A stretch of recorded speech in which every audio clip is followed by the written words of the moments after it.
Duel Review is brought to you by NexusDigitalComics.com. On today's Duel Review, it's Titan A.E. I'm RJ. And I'm Nick. Let's get to it.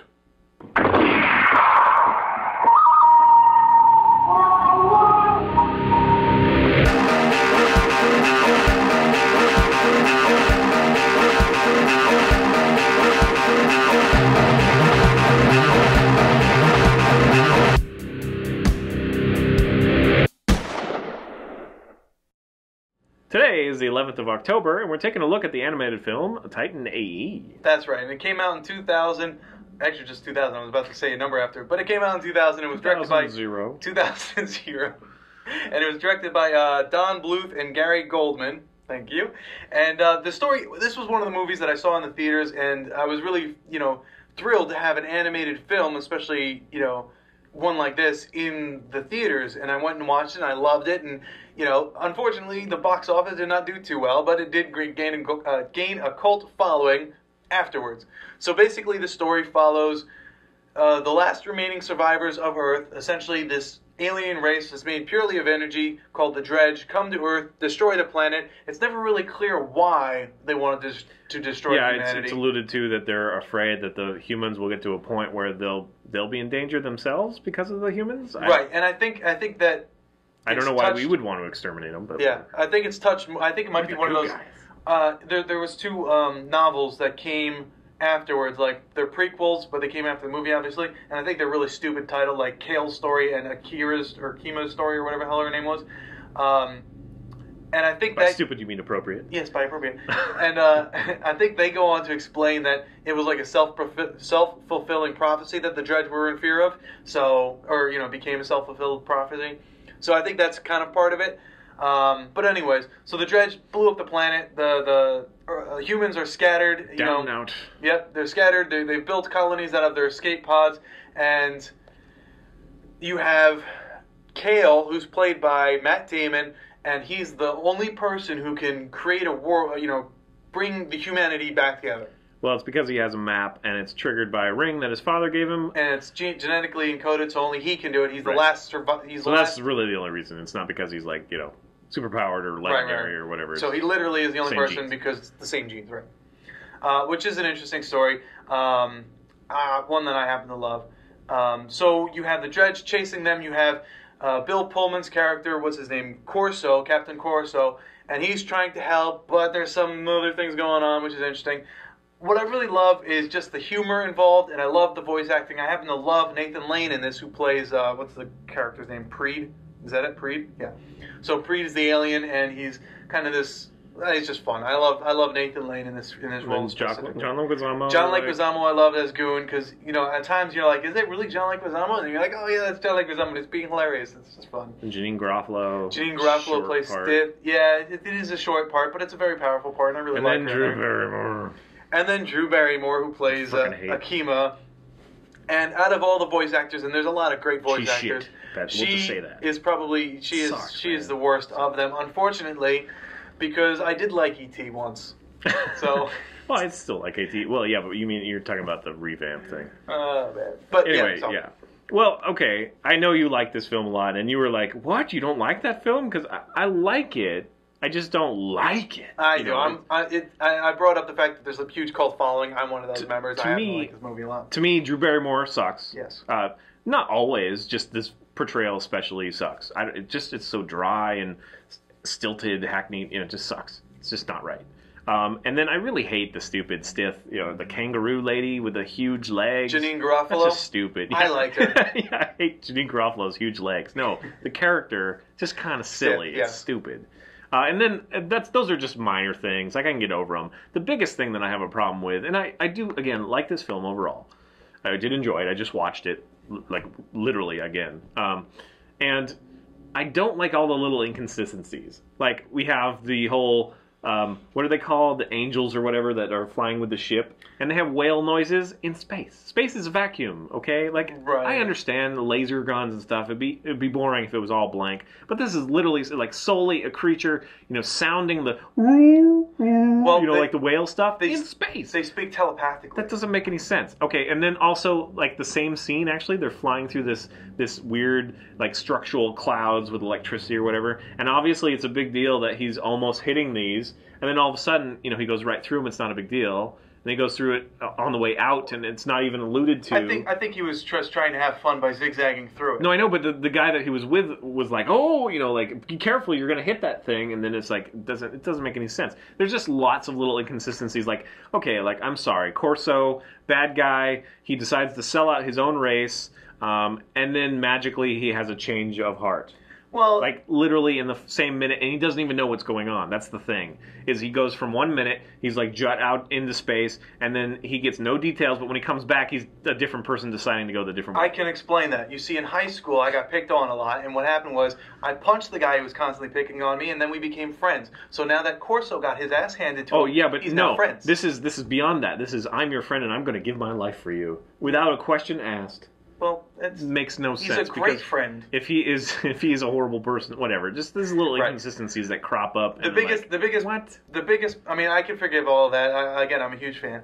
But the biggest plot problem that I have is how did Sam Tucker, who's played by Ron Perlman, who is Cale's father, how did he know to build the Titan? Because I don't think anyone knew that the Dredge was coming. In fact, I didn't even know if humanity knew who the Dredge was. I guess maybe the prequel stories that you were talking about might fill But I read those, and I don't remember. Granted, I read those a long time ago, but I really don't remember. Well, that actually brings me to another point that I had, is when he's saying goodbye to his son, right? That they're going to be parted, he gives him the ring, right? Yeah. But he gives it to him like, he like looks around and like, okay, I can give you this. And that's like an integral part. He must have planned that. So why, in that moment, did it look like it was an afterthought? Maybe he was remember me. Maybe he was trying to look to see if anyone else was watching him to know where the ring went. It makes no sense, because he would be like, because he had all his buddies around him, right? And that weird alien dude was going to take care of his kid and go with him. So why not tell him what the fuck is going on? I think Tom Love knew. Well, then why didn't he say anything? I think he was just trying to save the kid, keep the kid stupid. Healthy. Yeah, there's a lot of problems with it, but overall, it is an enjoyable. It's an enjoyable romp. That's what I would call it. And I love some of the animation and some of the styling. Oh, I love the art. I happen to love the art a lot, actually. I love like the purple hair. I'm a sucker for that sort of thing. Me too. But then Drew Barrymore opened her mouth. And it was like, I had a crush on Akima, just not her voice. Well, anyway, so yeah, I mean, it's not the best rounded film, but it was very enjoyable. It happens to be another one of my friends, like, one of their favorite movies, so... Not me. He has other friends other than me, I promise. Yeah. No, I don't... Is this your favorite movie? I don't have any friends. Oh, yes. It's a good movie. It's a great movie. I wouldn't say my favorite movie. See, that's what I'm saying, is he really likes it, so... Anyway, it is good. It's on Netflix right now, which is part of why we're bringing it up. Yep. Go check it out if you missed it.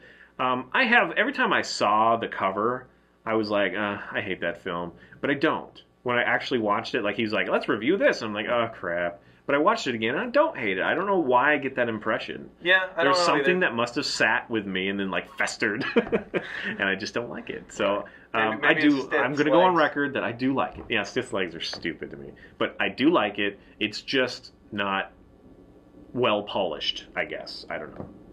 Okay. And I have no problem with Matt Damon's voiceover. I think he does a great job. Yeah. I don't really like him a lot. But I do. I'm a huge Damon fan. I love Matt Damon. Little button nose. That's it. Go check it out. I think it's, 2 hours? It's not terrible. Yeah, it's not terrible. It's a decent movie. And it keeps your attention pretty much the whole time. Yeah. And there are some funny moments. Like, I can't believe that the chef got pulverized, you know what I mean? Yeah. And then he says that one little, like, bullseye, as a little mouth is remaining. dying. So that was a very comedic, cartoony moment in there. But it's mostly serious animation. So it felt a little out of place, but it's still fun. Yeah. I love this movie. Again, this was part of my growing up phase. 2000. How old was I? Growing up phase. How old was I? It was just a phase. In 2000, I was. How old was I in 2000? Must have been almost 20. Okay. I was almost 20 in 2000. That's your growing up phase? Yes, I'm still growing up. So I was almost 20 in 2000, And I really enjoyed it. I saw it in theaters. I saw it with my girlfriend at the time. You know, it was just really cool. I loved it, and I had it on VHS for a while, but, you know, by then DVD was coming in. I was like, yay, DVD! And I wouldn't say you have to have it on Blu-ray now. Just keep it on DVD. Yeah. So, yeah, I enjoyed it. One of my favorites. Big cult following. All right, guys. Yeah, you said that like 8 times. It makes it true. It does. All right, guys. Subscribe to our YouTube channel, please. Check out our friend playlists. Game Lab's been a lot of fun. Moonflower Forever, great. Thank you. And please leave comments. We love comments. And you can help support us and our new digs by buying our wares at spiderwolf.com. That's right. T-shirts, card games, art prints, short stories, and more. And you could also send us an air conditioner, because it's really freaking hot. Yeah, it's got, I don't know why. It's winter time. Yeah, our building heat came on, and I think we kind of get the most of it. Yeah, it's nice. I mean, horrible. All right. See you later. Bye. Oh, can't believe, it sucks. Made you pay for that slight hesitation you had when you realized you were going way out front. You're like,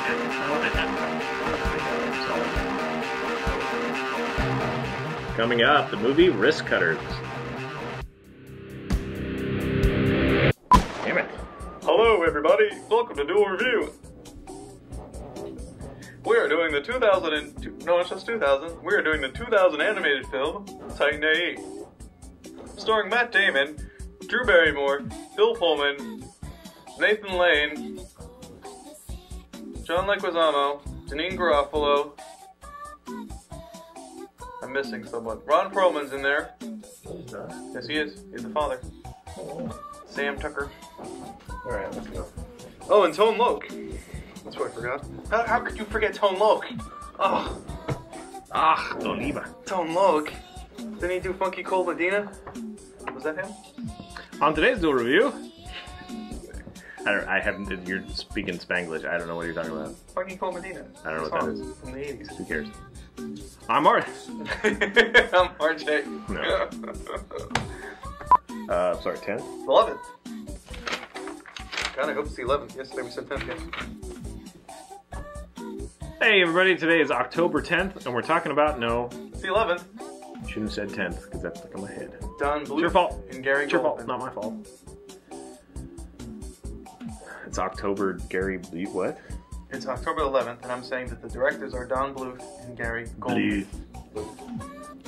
Hey everybody, today is October 11th, and we're taking a look at Titan A.E, the animated film. Wait, sorry. I was trying to say it real quick so you didn't... And the animated film. I didn't interrupt you.